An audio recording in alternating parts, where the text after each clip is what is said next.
Good morning, Falcons. Today is Thursday, February 5th, 2026. I'm Eli and this review from the Falcons Nest. John Glenn is raising money for Riley Children's Hospital alongside Plymouth High School's Riley Dance Marathon. Students and staff can add pennies and bills to their penny ward jar in their SRT classroom for a chance to win a free breakfast. Don't forget you can also sabotage other classroom jars by adding silver coins to their jar. The last day of the penny war is this Friday, and the winner of the free breakfast will be announced on Monday. School districts that receive federal funding for school meals through, for example, the National School Lunch Program must follow rules set by the Department of Agriculture, and those rules may be changing soon. In early January, the Department of Health and Human Services and the USDA unveiled new dietary guidelines for Americans along with a new food pyramid according to WVPE. The USDA sets school nutrition standards based on those dietary guidelines, which now place an emphasis on protein and encourage Americans to consume full fat dairy products and limit highly processed foods. Highly processed and ready to eat foods often contain added sugars and salt. Think of mac and cheese, pizza, french fries, and individually packaged peanut butter and jelly sandwiches. These foods are also a big part of many schools' meals because schools often lack etiquette, kitchen infrastructure to prepare meals from scratch. Even so, schools have been able to bring sodium and sugar levels down in recent years. Bringing sugar and salt levels down further would likely require that food companies adapt their recipes and that schools prepare more meals from scratch. But leaning into scratch cooking won't be easy. A recent survey of school nutrition directors by the School Nutrition Association found that most programs would need better equipment and infrastructure, as well as more trained staff, and nearly all respondents said they would also need more money.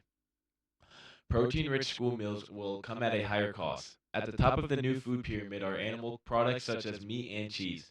The new guidelines prioritize consuming protein as a part of every meal and incorporating healthy fats. A typical school breakfast today might include fruit, milk, and a cereal cup or muffin. Some schools may serve breakfast burritos or sandwiches. Current standards allow for schools to serve either grains or meats, alternates for breakfast. Whole milk is getting a lot of attention. And now to weather with AJ. Today's weather is an actual temp of 18, a real feel 13, fair air quality, partial cloudy. Moving on 3-day forecast. Thursday a high 27, a low 24, snowy. Friday a high 36, a low 13, snowy. Saturday high 20, a low 16, sunny. Now moving on to sports with It was a busy week for the Gaming Falcons with rescheduled matches due to the recent snowstorm.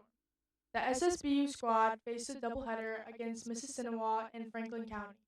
In the first match against Mississinawa, the Falcons kept the competition close, but Mississinawa was able to pull away and win 2-0. The second match against Franklin County took a different turn for the Falcons.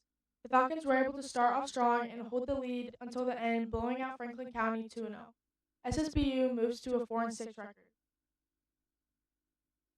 Fortnite squad squared off against Garin Catholic in what would be a very entertaining match. After winning the first round, the Falcons came up short in the second, meaning whoever took third would be victorious. The Falcons gave it their all, but lost in the final round, making the overall score 8-7. Their overall record sits at 0-2 as they continue to play for their first varsity victory. A reminder, the Lady Falcons will make their debut in the Mishawaka Marion sectional tomorrow night against Culver Girls Academy. If they advance, they'll play Saturday for the sectional title. In another 3A sectional action at Tippecanoe Valley tomorrow night, the Lady Vikings will host Columbia City. Northwood will play Fairfield, Attleville, the Lady Lancers host Winnemac, and tournament favorite Bremen plays Knox. At Morgan Township, the best team Glenn may have played this year, Michigan City Marquette, opened play with a 73-19 win over Couts. They will play Westfield tomorrow. At Oregon Davis, Trinity Academy will play Elkhart Christian tomorrow, and Culver will take on Triton. Tonight, our boys basketball team voyages to Westville. The JV contest has been canceled due to team illness. Saturday, our three wrestlers will compete in the Crown Point Regional. Now back to lunch with AJ. Today's lunch is scrambled eggs, chicken fajita, uncrustable hand turkey salad. And moving on the sides, we got potato cubes, celery, oranges, fruit, muffin, and peanut butter cup. Now have an amazing day, Falcons.